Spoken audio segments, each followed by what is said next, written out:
سورہ بقرہ سے والناس تک بقیہ قرآن مجید کی تفسیر ہے۔ اس تفسیر میں میں نے 150 سے پونے 200 خاص آیات کریمہ کا انتخاب کیا ہے، جن کے سمجھنے میں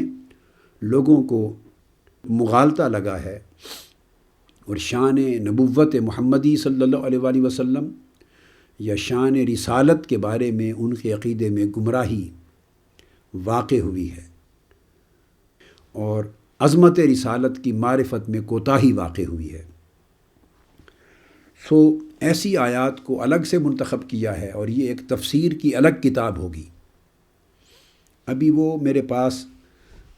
جتنا حصہ مکمل کر چکا ہوں وہ مخطوطے کی شکل میں ہے، اور میں نے دکھایا تھا یہ میرے سامنے میرا ہاتھ کا قلمی مخطوطہ ہے میری اس تفسیر میں سے۔ آج کی گفتگو پچھلی گفتگو کے اختتام کے ساتھ جوڑنے کے لیے یہ عرض کر رہا ہوں، جہاں پر جا کے پچھلی گفتگو ختم کی تھی کل کی نشست میں، وہ یہ تھی کہ جب قاعدہ اور کلیہ عربی زبان و ادب کا، بلاغت کا، نحو کا یہ ہے کہ جب لو لا آ جاتا ہے، پہلے ہم نے حرف لو پر بات کی تھی کہ لو شرطیہ ہے، مصدریہ نہیں ہے، اور جب لو شرطیہ ہوتا ہے تو اس کے بعد 2 جملے ہوتے ہیں، ایک جملہ بطور شرط وارد ہوتا ہے، دوسرا جملہ اس کے صلہ اور نتیجہ کے طور پہ وارد ہوتا ہے۔ ایک جملے کی حیثیت گویا شرط کی، کاز کی ہوتی ہے، اور اس کے ساتھ دوسرا جملہ جو متصل ہوتا ہے، جیسے لہمت طائفتن، لام کے ساتھ پھر آگے شروع ہوا، تو وہ جملہ ایفیکٹ ہوتا ہے۔ پہلا جملہ حرف لو کے بعد گویا ریزن ہوتا ہے اور اگلا جملہ اس کا ریزلٹ ہوتا ہے، تو اس کو شرط اور صلہ، شرط اور نتیجہ کہتے ہیں، کاز اور ایفیکٹ کہتے ہیں۔ تو 2 جملے اکٹھے آتے ہیں، اور اکٹھے لانے کا مقصد یہ ہوتا ہے کہ اگر شرط پوری ہو تو تب ہی اگلا جملہ جس میں اس کا نتیجہ بیان کیا گیا ہے، اس اگلے جملے میں بیان کردہ نتیجے کے وجود میں آنے کا امکان ہوگا، اور اگر شرط ہی پوری نہیں ہوئی، کاز ہی واقع نہیں ہوئی، تو لا محالہ اس کا ایفیکٹ اور اس کا رزلٹ کبھی بھی وجود میں نہیں آ سکتا۔ اور آخر پہ یہ بات کہی تھی، یہ میں نے تفصیل کے ساتھ ائمہ لغت، ائمہ نحو، ائمہ بلاغت کے حوالہ جات دے کے تمام ریفرنسز کے ساتھ، اس میں سیبویہ کے حوالہ جات اور ابن عقیل کے حوالہ جات اور ابن مالک کے حوالہ جات اور ابن ہشام کے جو ائمہ لغت اور ائمہ نحو اور ائمہ بلاغت ہوئے ہیں، ان کے ریفرنسز دے کے عربی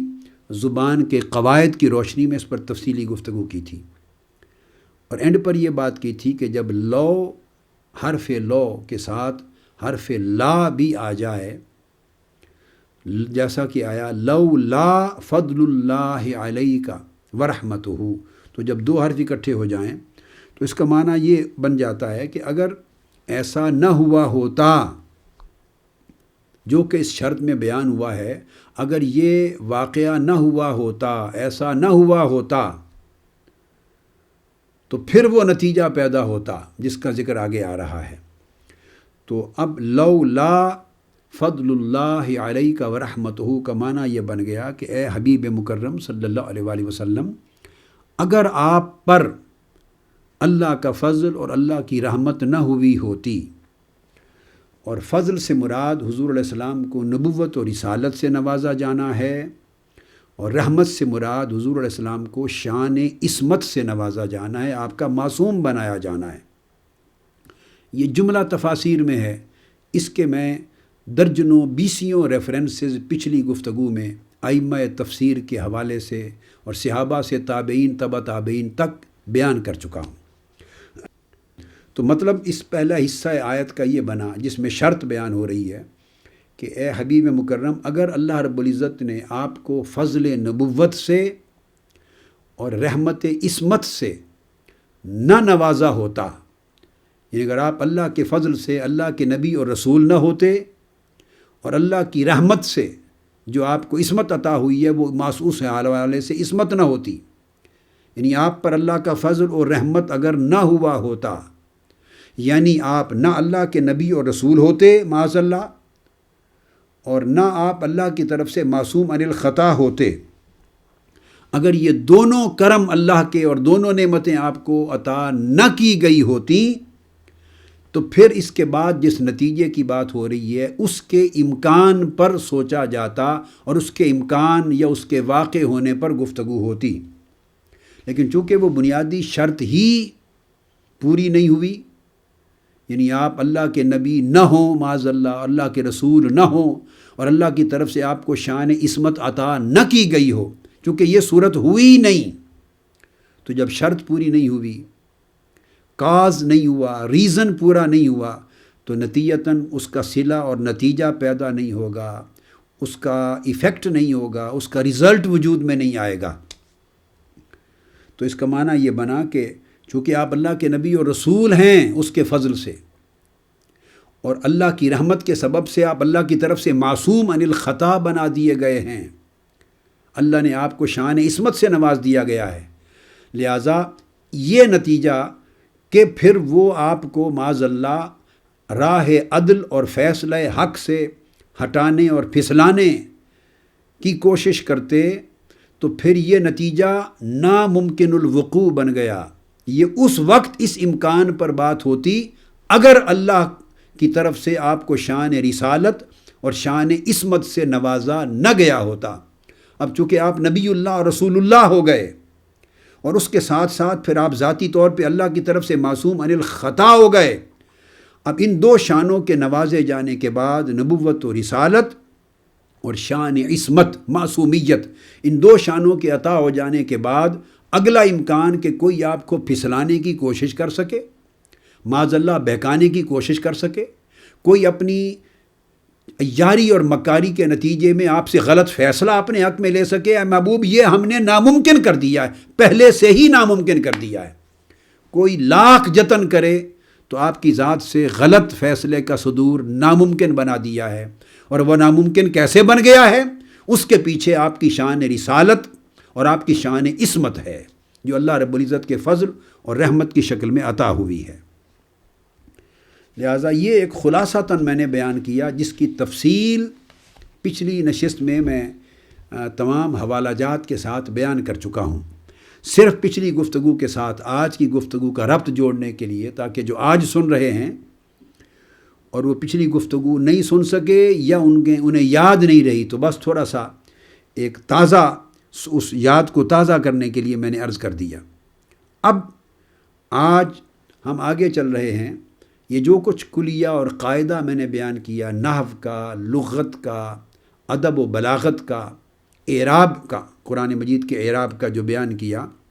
اعرابی تفسیر، نحوی تفسیر اور ادبی اور بلاغتی تفسیر اور قواعد اور کلیہ کے روشنی میں، کلیات کی روشنی میں،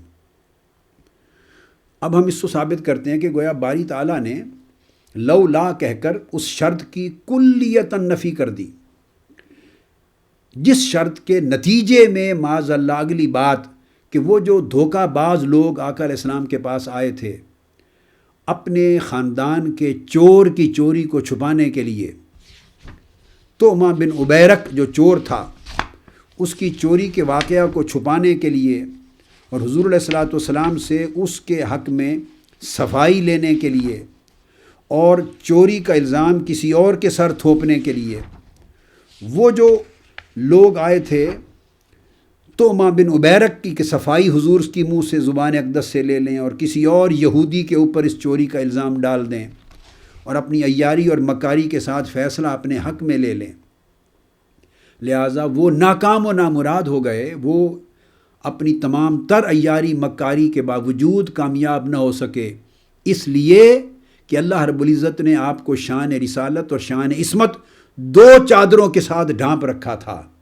اور ان دو چادروں کے نتیجے میں اللہ نے ناممکن بنا دیا تھا کہ آپ سے غلطی کا صدور ہو، آپ سے خطا کا صدور ہو، آپ کی زبان اقدس سے غلط فیصلہ صادر ہو سکے، غلط حکم صادر ہو سکے، غلط قضا کا امکان ہو سکے آپ سے،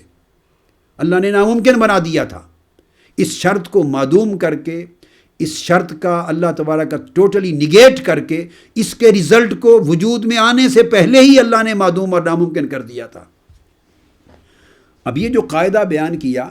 اور اس کی تفسیر قرآن مجید کی آیت کریمہ کے حوالے سے سامنے آئی، اس پر اب میں صحیح بخاری سے 2 احادیث لانا چاہتا ہوں، اور اس کے بعد آگے بھی انشاءاللہ چلتے ہیں۔ اس قاعدہ، یہ جو نحوی قاعدہ ہے، عربی زبان اور ادب اور بلاغت کا قاعدہ ہے، اور جسے میں نے ائمہ فن کے حوالے سے، ائمہ نحو اور ائمہ بلاغت کے حوالے سے، پھر صحابہ کرام کی تفسیرات اور تابعین اور تبع تابعین اور ائمہ تفسیر کے ریفرنسز سے اب تک بیان کیا، اس پر اب اس قاعدہ اور کلیہ کی توثیق کے لیے صحیح بخاری سے خود حضور علیہ الصلوۃ والسلام کا اپنا ارشاد گرامی کوٹ کر رہا ہوں۔ یہ بخاری اور مسلم کی متفق علیہ حدیث ہے مسواک کی فضیلت میں۔ آپ بخاری، مسلم، ابو داؤد، ترمذی، نسائی، ابن ماجہ اور بھی کسی حدیث کی کتاب کو اٹھائیں، کتاب الطہارت کو، تو اس میں آپ کو ہر جگہ یہ حدیث ہر کتاب میں ملے گی، حدیث صحیح۔ آقا علیہ السلام نے فرمایا لولا ان اشق علی امتی لامرتہم بالسواک مع کل صلاۃ، اگر مجھے اپنی امت پر اگر یہ بات نہ ہوتی کہ میری امت مشقت میں، غیر ضروری زیادہ تکلیف میں مبتلا ہو جائے گی، اگر یہ صورت نہ ہوتی، یہ بات نہ ہوتی، تو میں ضرور ان کے لیے ہر نماز کے ساتھ مسواک کرنا واجب کر دیتا۔ اب چونکہ اگر ہر نماز کے ساتھ برش کرنا، مسواک کرنا، اس کا اہتمام، کہیں آدمی سفر میں ہے، کہیں اب مسواک کون ہر وقت اٹھائے پھرے، چونکہ غیر ضروری تکلیف میں مبتلا ہو جانے کا ڈر ہے، اس لیے چونکہ اس سے مشقت بڑھتی تھی میری امت پر، لہٰذا میں نے اپنی امت کے لیے ہر نماز کے ساتھ مسواک کو واجب نہیں کیا۔ تو آپ نے دیکھا لولا، یہ 2 کلمات اسی طرح اکٹھے ہوئے حدیث میں جیسے قرآن مجید میں اس آیت زیر مطالعہ میں اکٹھے ہوئے، لو ولولا فضل اللہ علیک ورحمتہ، یہی فرمایا لولا ان اشق علی امتی، پھر وہاں فرمایا لہمت طائفۃ منہم ان یضلوک، لہمت لام کے ساتھ، یہاں فرمایا لامرتہم بالسواک مع کل صلاۃ۔ تو گویا لولا کے ساتھ جو شرط آگے بیان کی جا رہی ہے، چونکہ وہ شرط معدوم ہو گئی، یعنی اگر یہ صورت نہ ہوتی کہ میری امت پر مشقت اور تکلیف ہو جائے گی، تو تب میں، یعنی میری امت پہ اگر کوئی تکلیف نہ بڑھتی، میری امت اگر مشقت میں نہ پڑتی،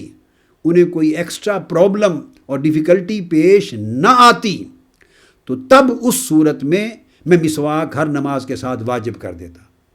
اب چونکہ پہلی شرط پوری نہیں ہوئی، یعنی یقیناً مسواک کے ہر نماز کے ساتھ واجب ہونے کی صورت میں امت پر مشقت میں اضافہ ہوتا ہے، ڈیفیکلٹی میں اضافہ ہوتا ہے، اس لیے آقا علیہ السلام نے فرمایا چونکہ یہ صورت پیدا نہیں ہوئی کہ مشقت نہ بڑھے، تکلیف نہ بڑھے، وہ بڑھتی ہے، اس کے برعکس ہوتا ہے، لہٰذا میں نے مسواک ہر نماز اور ہر وضو کے ساتھ فرض اور واجب نہیں کیا۔ یہ وہی اسلوب آ گیا۔ تو جب شرط پوری نہ ہوئی تو جو اس کا نتیجہ ہونا تھا وہ خود بخود معدوم ہو گیا۔ اب اسی طرح ایک اور حدیث، وہ بھی صحیح بخاری سے کوٹ کرتا ہوں، حضرت عائشہ صدیقہ رضی اللہ تعالیٰ عنہ روایت فرماتی ہیں، حضرت عائشہ صدیقہ رضی اللہ تعالیٰ عنہ فرماتی ہیں کہ آقا علیہ السلام نے مجھ سے فرمایا، اے عائشہ، جب تمہاری قوم یعنی قریش، وہ آپ نے پوچھا کہ یہ کعبۃ اللہ جو ہے، وہ پہلے کعبۃ اللہ اس میں جو موجودہ حتیم ہے، ایک نصف دائرے کی شکل میں حتیم، یہ کعبہ ابراہیمی کی جب بنیادیں بنی تھی اور پرانا چلا آ رہا تھا تو کعبۃ اللہ کی پوری شکل یہ تھی، ایک طرف سے فلیٹ تھا، کونے تھے 2، اور دوسری طرف 2 کونے نہیں تھے بلکہ نصف دائرے کی شکل میں آ کے ختم ہوتا تھا۔ موجودہ کعبۃ اللہ کی شکل اگر آپ دیکھیں تو یہ چورس مربع شکل میں ہے۔ حضرت ابراہیم علیہ السلام کی نے جو تعمیر کعبہ کی تھی اور قریش کے زمانے سے پہلے تک جو چلا آ رہا تھا، وہ ابراہیمی قواعد اور بنیادوں کے مطابق کعبۃ اللہ مربع شکل میں نہیں تھا، بلکہ اسکوائر شکل میں نہیں تھا، وہ ایک طرف 2 کونے تھے اور دوسری طرف وہ جو حتیم، جس کے اوپر سے نصف جو دیوار سی ہے کوئی 5 فٹ کی لگ بھگ اونچائی کی، اس دیوار کے ارد گرد جو نصف دائرے میں ہے، جو طواف کرتے ہوئے جاتے ہیں تو وہ کعبۃ اللہ کی پوری دیواریں اس طرح مکمل تھیں۔ اب جب قریش نے دوبارہ کعبہ کی تعمیر کی تو اس حصے کو نکال دیا اور کعبۃ اللہ کی دیواروں کو اٹھا کر مربع شکل دے دی، اور چونکہ حتیم جو اب بنی یہ اصل کعبہ کا حصہ تھا تو اس حتیم کی دیوار کو الگ سے رکھ دیا، 5 فٹ کے لگ بھگ جو دیوار آپ دیکھتے ہیں، تاکہ طواف پورے کعبہ کا رہے اور وہ دیواریں اونچی چھت تک نہ لے گئے۔ حضرت عائشہ صدیقہ رضی اللہ تعالیٰ عنہا نے اس کا سبب پوچھا کہ یا رسول اللہ ایسا کیوں، قریش نے ایسا کیوں کیا؟ اب اس پر یہ بڑی دلچسپ بات ہے جو آقا علیہ السلام بیان فرماتے ہیں۔ تو آقا علیہ السلام نے فرمایا عائشہ جب تمہاری قوم یعنی قریش نے کعبہ کی تعمیر نو کی، دوبارہ کعبہ تعمیر کرنے لگی، تو ان کے پاس مالی وسائل کی کمی ہو گئی۔ جب کعبہ تعمیر کر چکے اتنا بنا تو آگے مالی وسائل کی کمی ہو گئی، یعنی وہ پورے کے پورے حصے کو اونچائی تک لے جا کر چھت ڈالنا، یہ ان کے پاس اتنے پیسے نہ رہے۔ تو مالی وسائل کی جب کمی ہو گئی تو اس وجہ سے انہوں نے ایک طرف سے کعبہ کو جو حتیم کی طرف ہے حضرت ابراہیم کی قائم کردہ بنیادوں سے چھوٹا تعمیر کر دیا، یعنی دیواروں کو اونچا چھت تک لے جانے کی بجائے ایک دیوار چھوٹی دیوار تک رکھ دیا، چھوٹا تعمیر کر دیا، اور باقی جو چورس شیپ تھی اس کی مربع شکل اسے مکمل کر دیا، اور اس طرف اسی کعبۃ اللہ کی چھوٹی دیوار رکھ لی۔ تو آپ نے فرماتی ہیں کہ میں نے عرض کیا یا رسول اللہ صلی اللہ علیہ وسلم آپ اسے دوبارہ قواعد ابراہیمی کے مطابق تعمیر کیوں نہیں فرما دیتے؟ وہ قریش نے تو جو کرنا تھا کر دیا، اب تو آپ کا زمانہ ہے، تو آپ اس کو قواعد ابراہیمی یعنی حضرت ابراہیم علیہ السلام کی جو بنیادیں تھیں، یعنی کعبۃ اللہ کی وہ بنیادیں جو سیدنا ابراہیم علیہ السلام نے رکھی، تو آپ ان قواعد ابراہیمی کے مطابق دوبارہ تعمیر کیوں نہیں کر دیتے کہ اٹھا کے چھت تک لے جائیں؟ اس پر حضور علیہ السلام نے جواب دیا۔ وہ جواب ہماری اس آیت کریمہ کا جو مطالعہ اس وقت زیر مطالعہ ہے، اور اس کا جو قاعدہ کلیہ لولا اور آگے لام لامرتہم یا لہمت کے ساتھ آ رہی ہے، اس کو بیان کر رہی ہے وہ حدیث۔ تو آقا علیہ السلام نے جواب دیا اور فرمایا قال لولا حدثان قومک بالکفر لفعلت، اے عائشہ اگر تمہاری قوم کے کفر کا زمانہ ابھی ماضی قریب میں نہ گزرا ہوتا تو میں جو تم کہہ رہی ہو ایسا ضرور کر دیتا۔ ارشاد فرمایا کہ تمہاری قوم کا زمانہ ابھی تازہ کفر چھوڑ کے وہ اسلام میں داخل ہوئے ہیں، اور ان کے کفر کا زمانہ ابھی بالکل ماضی قریب میں ہے، وہ بھولے نہیں ہیں جب انہوں نے تعمیر کیا تھا کعبہ تو یہ حصہ چھوڑ دیا تھا، اور مالی وسائل کی کمی کی وجہ سے صرف اس کو مربع شکل دے دی تھی۔ اب کئی لوگوں کو اس کا سبب بھی معلوم نہیں، نئی جنریشن بھی آ گئی ہے، کئیوں کو اس کا سبب معلوم نہیں کہ یہ کیوں چھوڑ دیا انہوں نے، اور ایک طرف نصف دائرے کی شکل میں دیواریں بنا دیں اور ایک طرف مربع شکل میں پوری دیواریں اوپر اٹھا تک چھت تک لے گئے، تو کئی لوگوں کو تو یہ معلوم ہی نہیں۔ تو جو نئی جنریشن ہے جنہوں نے یہ صورت دیکھی غالباً وہ یہ سمجھتے ہوں گے کہ کعبہ ابراہیمی قواعد کے مطابق اسی طرح تھا جس طرح ہماری قوم نے تعمیر کیا تھا، ان کو تو بیک گراؤنڈ معلوم نہیں ہوگی۔ تو اشارہ فرما رہے ہیں کہ تمہاری قوم کا زمانہ کفر جو ہے جس سے وہ نکل کے آئے ہیں اور اسلام قبول کیا ہے وہ ابھی ماضی قریب میں ہے، بہت دور نہیں۔ تو ماضی قریب میں انہیں معلوم ہے کہ ہماری قوم نے کعبہ جب دوبارہ تعمیر کیا تو اس طرح تعمیر کیا تھا، تو میں اگر اس کو گرا دوں اور گرا کے پھر اس ترتیب نئی کے ساتھ تعمیر کروں تو ان کے ذہن میں وہی بات ہوگی جو کہ ماضی قریب میں وہ تعمیر کا واقعہ گزرا ہے کہ کعبہ کی تعمیر یوں ہوئی تھی، وہ سمجھیں گے کہ شاید میں نے بدل دیا ہے تعمیر کعبہ کے اصول کو اور قواعد کعبہ کو، بنیادوں کو بدل دیا ہے۔ تو اس لیے فرمایا لولا حدثان قومک بالکفر لفعلت، تو دیکھا آپ نے کہ حدیث کے شروع میں وہی 2 کلمات لولا آئے اور اس کے بعد شرط آئی لولا حدثان قومک بالکفر، اور جب صلہ اور نتیجہ بیان کیا تو فرمایا لفعلت۔ تو اگر ان کا زمانہ کفر ماضی قریب میں نہ گزرا ہوتا تو پھر لفعلت میں ایسا ضرور کر دیتا۔ اب چونکہ شرط پوری نہیں ہوئی، یعنی ماضی قریب میں ہی وہ گزرا ہے تعمیر کعبہ کا واقعہ، اور یہ لوگ ابھی بھولے نہیں ہیں کہ ہم نے کعبے کی تعمیر یوں کی تھی، ماضی قریب میں گزرا ہے، تو چونکہ شرط یہ پوری نہیں ہوئی تو کہا کہ اگر ماضی قریب میں نہ گزرا ہوتا، بہت پرانی بات ہو چکی ہوتی اور انہیں ایکچولی معلوم نہ ہوتا کہ ہماری قوم نے کعبے کی بنیادیں کس بنیاد پہ کس شیپ میں رکھی تھی، تو اگر ماضی قریب میں نہ گزرا ہوتا تو میں ضرور ایسا کر دیتا۔ اب چونکہ ماضی قریب میں ہے سو شرط پوری نہیں ہوئی، اس وجہ سے میں دوبارہ گرا کے اس کو نئی تعمیر نہیں کرتا، چونکہ وہ ان کے ذہن منتشر ہو جائیں گے اور مغالطے میں مبتلا ہو جائیں گے، کئی بہک جائیں گے، کئی پھر جائیں گے، اعتراض ان کے ذہنوں میں آئے گا کہ یہ کعبے کو گرا کے وہ جو چلا آ رہا ہے نظام، جو تعمیر کعبہ کی بنیادیں گرا کے تو اس کی شکل کو چینج کر دیا ہے، تو یہ ایک بحث اٹھ کھڑی ہوگی، اس لیے میں ایسا نہیں کرتا۔ تو چونکہ شرط پوری نہیں ہوئی لولا کے بعد، لہٰذا اس کا نتیجہ معدوم ہو گیا، فرمایا میں اس وجہ سے نہیں کرتا، تو نتیجے کو نگیٹ کر دیا۔ اب اسی طرح دوسری روایت ہے، اس میں بھی آقا علیہ الصلوۃ والسلام کے کلمات ارشاد جو فرمایا یہ ہیں، فرمایا لولا ان قومک حدیث عہد بجاہلیہ لامرت بالبیت فہدم فادخلت فیہ ما اخرج منہ فادخلت فیہ ما اخرج منہ۔ تو فرمایا عائشہ لولا ان قومک حدیث عہد بجاہلیہ، وہ وہی بات ہے، اگر یہ جو دور جاہلیت ہے وہ اگر تمہاری قوم کا وہ زمانہ قریب نہ ہوتا، بالکل حدیث عہد بجاہلیہ، دور جاہلیت جس میں سے وہ نکلے ہیں وہ بالکل قریب کا زمانہ نہ ہوتا، تو پھر لامرت بالبیت فہدم، تو اس صورت میں میں حکم دے دیتا اس گھر کو گرا دیے جانے کا، فادخلت فیہ ما اخرج منہ، اور میں اس میں وہ حصہ داخل کر دیتا جو خارج کر دیا گیا ہے، یعنی دیوار کی شکل میں رکھ لیا گیا ہے، میں وہ بھی سارا ان کی دیواریں اٹھا کر چھت تک لے جاتا۔ اب ارشاد فرماتے ہیں کہ چونکہ زمانہ جاہلیت قریب کے دور میں ہے، شرط یہ تھی کہ اگر قریب کے دور میں نہ ہوتا، یعنی یہ بھول چکے ہوتے کہ ہماری قوم نے کن بنیادوں پر تعمیر کیا تھا، کب تعمیر ہوا تھا، اگر یہ بھول چکے ہوتے تو پھر یقیناً میں اسے منہدم کرنے کا حکم دیتا،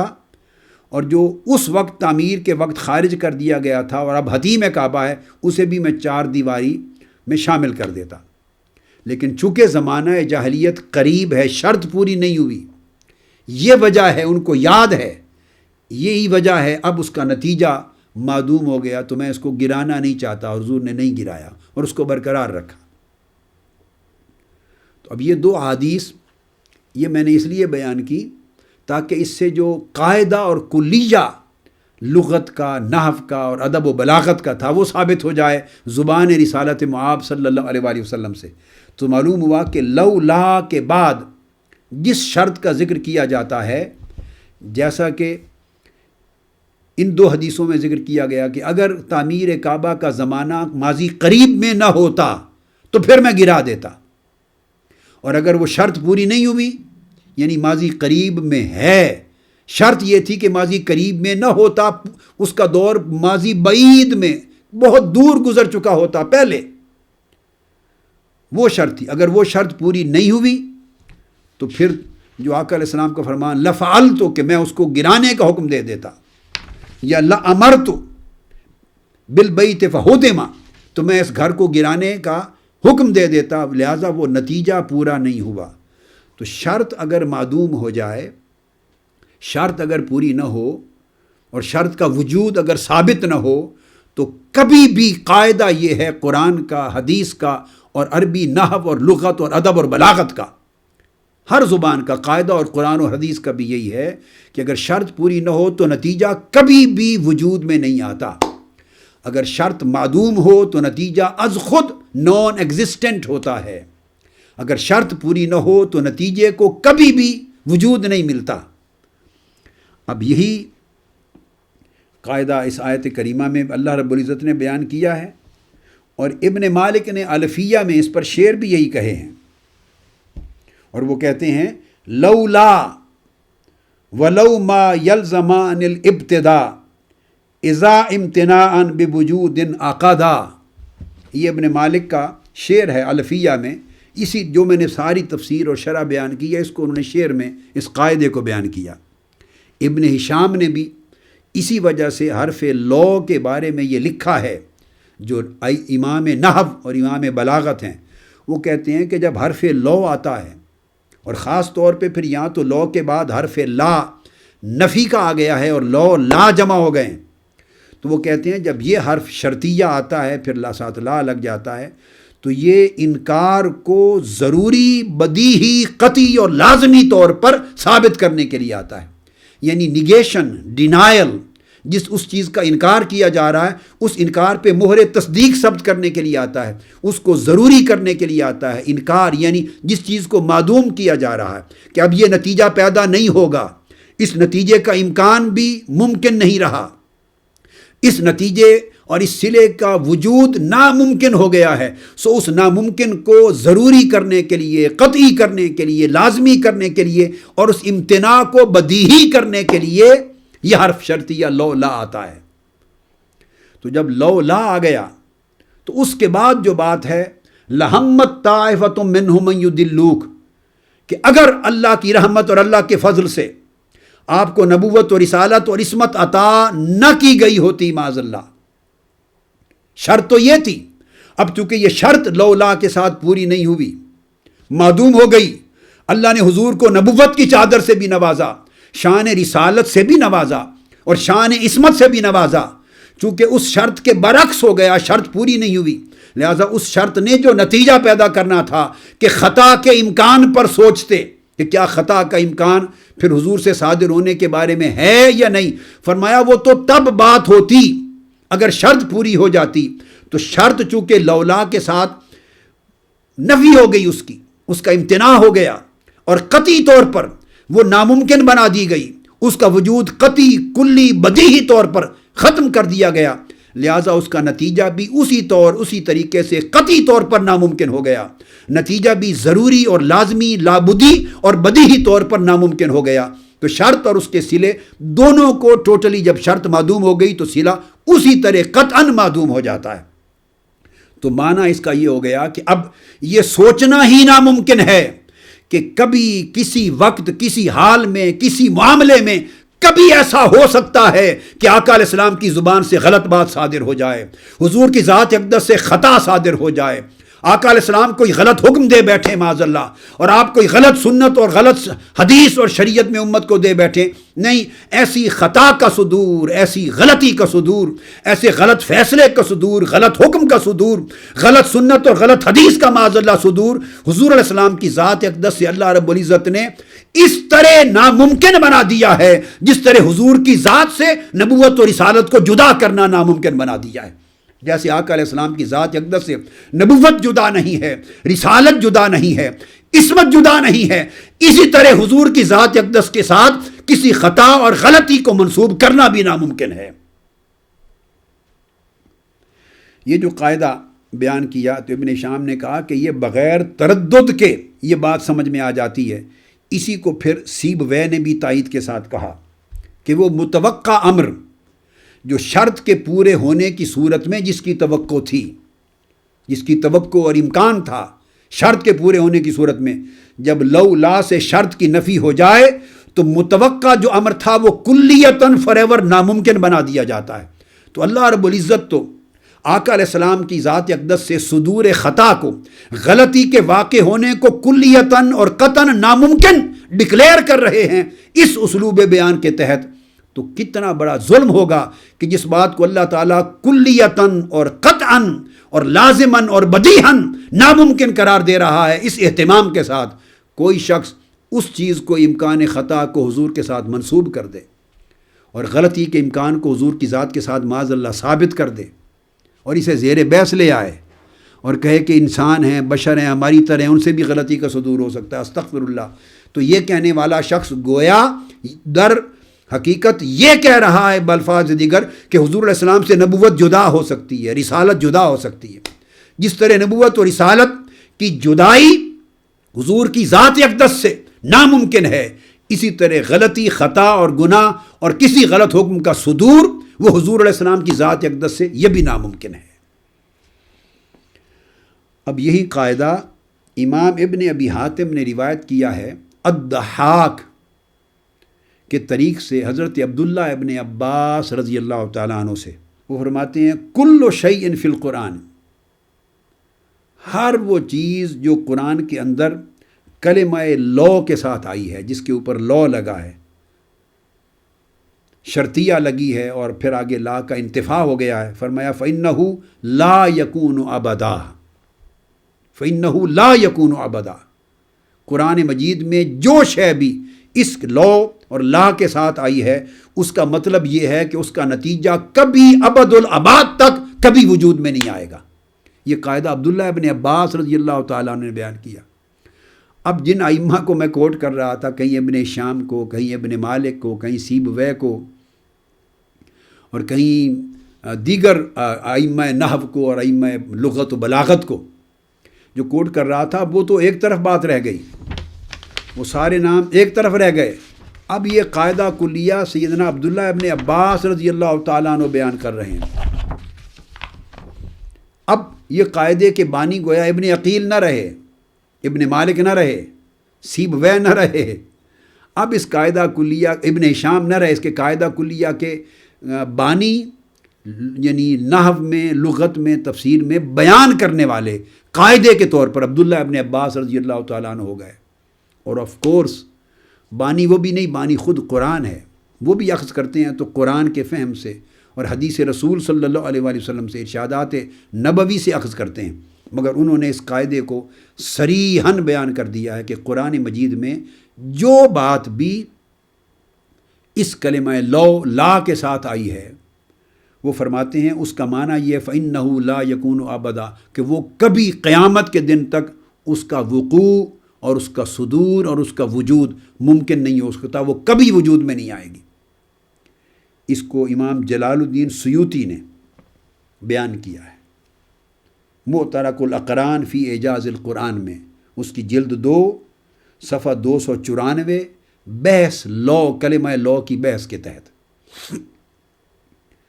یہ امام جلال الدین سیوطی کی اعجاز القرآن پر بڑی عظیم کتاب ہے، 3-4 جلدوں پر مشتمل۔ انہوں نے روایت کیا امام حضرت عبداللہ ابن عباس رضی اللہ تعالیٰ عنہ سے۔ اب یہ جو قاعدہ، اب اس کو ہم قرآن مجید کی آیتوں سے، اب میں نے 2 حدیثیں کوٹ کی تھیں، اب اس پر قرآن مجید کی 2 آیتیں کوٹ کرتے ہیں مزید، اسی قاعدے کو سمجھانے کے لیے، تاکہ پتہ چلے کہ آقا علیہ السلام کی عصمت کو جب اللہ نے بیان کیا تو کیا اسلوب اختیار کیا، اور جو اسلوب اللہ نے اختیار کیا حضور کی شان عصمت کو بیان کرنے کے لیے اور عظمت رسالت کو بیان کرنے کے لیے، اور آپ کی ذات اقدس اور آپ کے ہر فرمان اور فیصلے کو ہر غلطی اور خطا سے محفوظ و مامون ڈکلیئر کرنے کے لیے جو اسلوب انداز بیان اللہ رب العزت نے عطا کیا، بیان کیا، اختیار کیا، وہ انداز بیان کسی اور جگہ بھی قرآن میں ہے۔ تو آئیے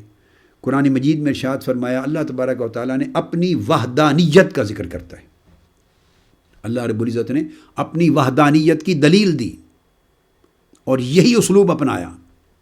ارشاد فرمایا لو کان فیہما آلہۃ الا اللہ لفسدتا، وہ کلمہ لو کے بعد شرط لگائی اور لفسدتا لام کے بعد صلہ دیا، جیسے فرمایا فضل اللہ علیک ورحمتہ لہمت طائفۃ، ارشاد فرمایا کہ لو کان فیہما آلہۃ الا اللہ لفسدتا، اگر زمین و آسمان میں اللہ کے سوا کچھ اور بھی خدا ہوتے، اللہ کے سوا کچھ اور بھی معبود اور الہ ہوتے، یہ شرط ہے۔ لو چونکہ کلمہ شرط ہے نا، تو اس کے بعد یہ شرط آ گئی کہ اگر زمین و آسمان میں اللہ کے سوا کچھ اور بھی معبود اور خدا ہوتے تو لفسدتا، تو یقیناً زمین و آسمان آپس میں ٹکرا جاتے، ٹکرا چکے ہوتے اور تباہی کا شکار ہو چکے ہوتے۔ کہ اگر اللہ کے سوا ایک سے زائد خدا ہوتے تو ہر خدا قادر ہوتا، ہر خدا اس کی پوری اتھارٹی ہوتی، وہ چاہتا کہ سورج مشرق سے نکل رہا، ایک چاہتا مشرق سے نکلے، دوسرا چاہتا نہیں مغرب سے نکلے، ایک چاہتا مغرب میں ڈوبے، دوسرا چاہتا مشرق میں ڈوبے۔ میں زمین کا ایک جو حصہ ہے جہاں جس کو ہم طلوع اور غروب کہتے ہیں، اس اینگل سے بات کر رہا ہوں۔ ستاروں کے معاملات ہیں، سورج کے معاملات ہیں، چاند کے معاملات ہیں، سیارگان فلکی کے معاملات ہیں، زمین اور آسمان کی گردش کے معاملات ہیں۔ تو ہر خدا اپنی اتھارٹی یوز کرتا۔ اگر وہ ایک دوسرے کی بات مان لیتے تو وہ خدا نہ رہتے۔ جو دوسرے کی بات مان لے وہ تو اس کے تابع ہو گیا، اور جو تابع ہو گیا کسی کے وہ خدا نہ رہا۔ خدا تو وہ ہے کہ ہر کوئی اس کے تابع ہو، خدا تو وہ ہے جس کی پاور اور اتھارٹی ایبسولیوٹ ہو، خدا تو وہ ہے کہ جو حکم وہ جو چاہے وہی ہو جائے۔ تو وہ تو کوئی خدا کچھ چاہتا، کوئی کچھ چاہتا، کوئی مشرق کی طرف سے کچھ چاہتا، کوئی مغرب کی طرف چاہتا، کوئی زمین کو اوپر لے جانا چاہتا، کوئی آسمان کو نیچے لے جانا چاہتا۔ یہ آٹومیٹیکلی جب زیادہ خدا ہوتے اور سارے ایبسولیوٹ اتھارٹی کے مالک ہوتے اور ہر کسی کا منشا اور ہر کسی کی مشیت الگ الگ ہوتی، تو یقیناً انڈیپینڈنٹ مشیتوں کی وجہ سے وہ ٹکرا جاتے ان کے منصوبے۔ اس لیے فرمایا لفسدتا لو کان فیہما آلہۃ الا اللہ، اللہ کے سوا اور خدا بھی ہوتے۔ یہ کفار اور مشرکین سے کہا جا رہا ہے جو کئی خداؤں کو مانتے تھے۔ ان کو تعدد الہ، کئی خداؤں اور کئی معبودوں کو ماننے کا جو عقیدہ تھا شرک کا، ان کو بتایا جا رہا ہے۔ مثلا بارش ہے، ایک خدا چاہتا کہ آج بارش ہو، دوسرا چاہتا نہیں کہ آج سنی ہو یعنی دھوپ نکلے۔ ایک خدا چاہتا تھا آج اولے پڑیں، دوسرا خدا چاہتا نہیں آج موسم خوشگوار ہو جائے۔ ایک خدا چاہتا تھا ان مہینوں میں گرمی ہو، دوسرا خدا چاہتا نہیں مہینوں میں سنو فال ہو، سردی ہو۔ ایک خدا چاہتا کہ گرمی ہونی نہیں چاہیے، دوسرا چاہتا سردی ہونی نہیں چاہیے۔ ایک چاہتا خزاں ہو، دوسرا چاہتا بہار ہو۔ تو موسموں کا ٹکراؤ، زمین و آسمان کا ٹکراؤ، پورا نظام کائنات درم برم ہو جاتا۔ اس آیت کی طرف اللہ رب العزت نے اشارہ دیا ان لوگوں کو بات سمجھانے کے لیے جو ایک سے بڑھ کر کئی خداؤں کی پوجا کرتے ہیں، کئی معبود مانتے ہیں۔ بتایا جا رہا ہے کہ معبود کی شرط یہ ہے کہ وہ قادر مطلق ہو۔ معبود کی شرط یہ ہے کہ وہ جو چاہے کر دے، جو ارادہ کرے وہ ہو جائے، اس کی قدرت کاملہ اور مطلقہ ہو، اور وہ کسی کے تابع نہ ہو، کسی کے حکم کے تابع نہ ہو۔ اس کی اپنی اسکیم ہو دنیا اور کائنات کو چلانے کی۔ بچے پیدا ہونے لگے ہیں ایک ماں سے، تو ایک خدا چاہتا بیٹا پیدا ہو، دوسرا چاہتا نہیں اسی وقت اس کی بیٹی پیدا ہو۔ اب وہ کیا بنتی؟ تو سارا نظام قدرت اور نظام حیات انسانی تباہ و برباد ہو جاتا۔ اللہ رب العزت نے ایک بڑی ٹھوس عام فہم دلیل کے ساتھ کفار و مشرکین کے شرک کا رد کیا ہے کہ ایک سے زیادہ خداؤں کو ماننے والوں، اگر ایکچولی خدا زیادہ ہوتے تو دیکھو کیا یہ کائنات کا نظام اس طرح سمودلی چلتا؟ کیا زمین و آسمان،